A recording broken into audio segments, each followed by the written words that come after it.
Hey guys, this is Jay Calderon with Jay Unboxing, going over my personal picks for the year-end award winners.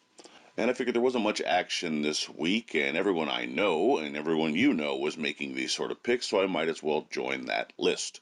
And of course, would love to know all your picks as well, so please be sure to leave them down in the comments below. Also, let me know what you think of mine and what I got wrong and what I got right. Would love to hear all that as well.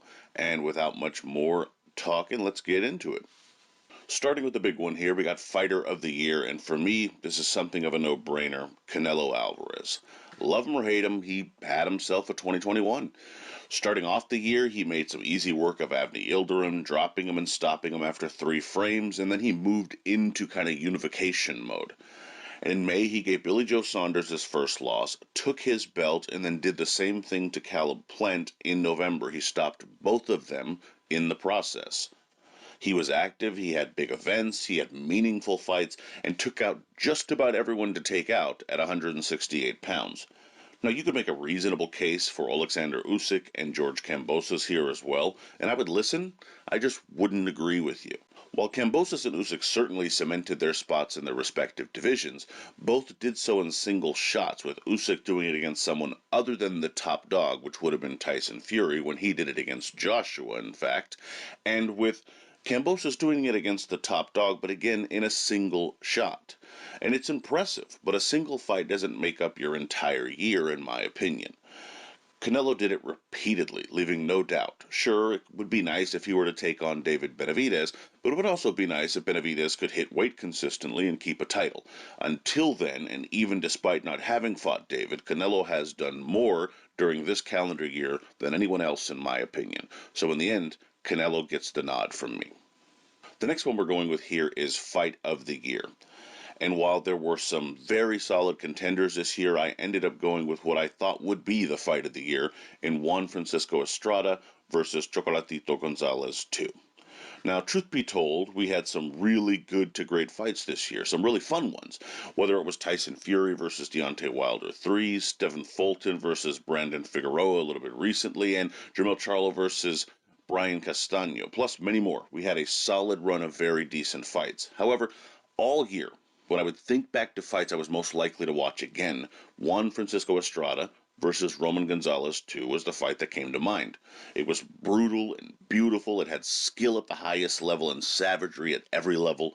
Both had to dig deep. Both had to find their ways out of these holes. Anytime it looked as though one took over, the other man would come back firing and keep the result teetering on that needle point. The only thing missing was a definitive result, as you had Estrada winning a highly disputed decision in the end. However, that's more than forgivable for two reasons, to some extent anyway. For starters, with both fighters having won a fight apiece, it almost ensures we will see a trilogy now, and for this great little war, it will continue, and you really can't be mad at that.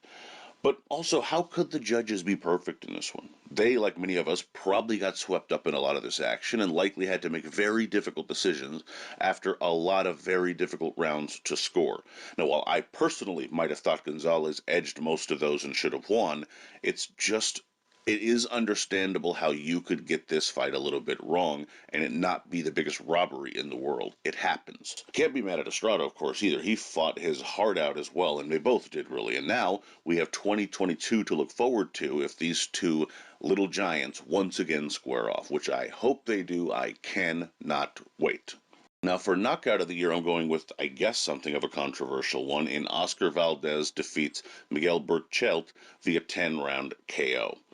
Now, while Oscar Valdez won't be winning in a year-end popularity contest, he was a hot commodity circa 10 months ago. In February, when what many expected to be a slugfest that Valdez might actually lose, he boxed beautifully against former titleist Miguel Berchelt, hurting him several times. Then in the 10th frame, Valdez landed a picture-perfect left hand that put his Mexican foe down for the count and then some. I mean, he completely slumped him. It was a peach of a shot. Adding to the poetry of it all, Burchell didn't just fall, but rather crumpled to the mat in this dramatic fashion. It was a very beautiful shot in that respect. The only asterisk next to this one is that Valdez later tested positive for a banned substance in an unrelated fight, of course. However, he tested clean for Burchelt, and I don't believe in retroactively assuming he must have been dirty in all fights, just like I don't believe in assuming everyone is clean in the first place, to be perfectly honest. Regardless, this was one hell of a knockout and stands out for me as the knockout of the year. I could hear a case for Mauricio Lara's brutal beatdown of Josh Warrington in February, or even Jake Paul's NyQuil shot against Tyron Woodley, just in terms of, one being a real thudding performance and the other just being a singular shot. But considering the stakes, the beauty of the shot, and the skill in the fight, Valdez going to get the nod from me. Now, for upset of the year, I think this is a pretty obvious one, and that's George Kambosos defeating Teofimo Lopez, earning 75% of all the gold in the division. And this is one of the easier categories to pick without much thinking involved. When you have a 13-1 underdog, not only pulling off the upset, but brazenly predicting he is going to do it, capturing all three titles out of the four major titles in the process, it's hard to imagine you give this sort of credit to anyone else outside of that said underdog. Kambosos really called a shot, claiming he felt Lopez was taking him lightly and had been postponing their November clash because he struggled to make weight and wasn't focused. Then he said he had no doubt he would take the gold. Didn't have doubt for very good reason. On the night, Kambosos was taking Lopez's best shots and ended up actually dropping the Honduran American with a big right hand in the opening frame. But throughout the fight, perhaps since the 10th round, which saw Kambosos dropped himself, didn't matter what Lopez did. Kambosos had an answer and usually did one better at that. In the end, Kambosos won somewhere in the neighborhood of 9 or 10 rounds, unless you ask Lopez, who thinks he won 10-2. But regardless, Kambosos set himself up for some massive shots in the process. And remember, a year ago, there's a solid chance that about 80 to 90% of you listening to this didn't know his name and couldn't have picked him out of a two-person lineup. What an easy choice for upset of the year. For my final category here, I have event of the year, and to me, I'm going to go with Tyson Fury versus Deontay Wilder 3. When I think of an event, I'm thinking about all the details. Yes, the fight has to be big, but it has to feel big. It has to have big implications, big consequences. There need to be big stakes, big stars involved. The fighters need to be known, and it helps if you're talking about, divisional supremacy, or close to it at least. Two guys that really will make a difference in the sport going forward. That's what makes the event feel like an event. Tyson Fury versus Deontay Wilder 3 had all of that, and more, because the fight itself surpassed expectations to boot.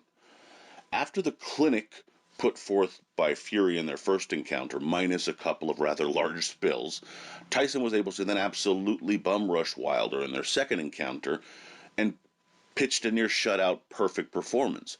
So you have now Fury saying he can outbox him as well as outslug him if he needs to. That's going to make the third fight seem a little bit like a moot point. But it wasn't. For all of his excuses in between fights, say what you will about Wilder, but he made the third fight interesting and a compelling, impressive fight because he fought his ass off. He tried in every second of that fight to win, even when it seemed hopeless, even when it became hopeless. And Fury, of course, in the end won, but the boxing world at large won. It won because there was a rare occurrence when more than just hardcore fans were watching a big fight and it lived up to the hype that generated that large audience.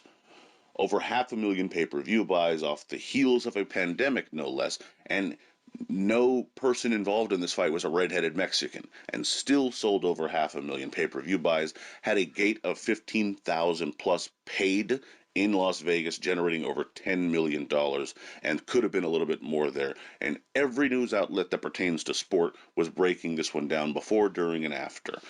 You could make a reasonable case for Canelo versus Plant. I would listen to it again.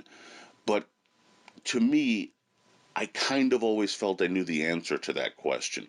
Tyson Fury versus Wilder, while I might have thought Fury was going to win, it did still have that moment of intrigue and those levels of intrigue because Wilder still has that right hand, and the fight just felt bigger. And to me, in this category, that matters.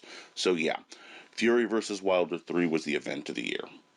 In any event, let me know what you guys think down in the comments. Would love to hear your thoughts and your picks, as well as what you think of my own. Please be sure to like, comment, share, subscribe, and follow at jcalderon_JOB on Twitter, and you can email me at junboxing@gmail.com. Would love to hear from you there. Also, be sure to check out junboxing.com for schedule, results, betting odds, rankings, and more.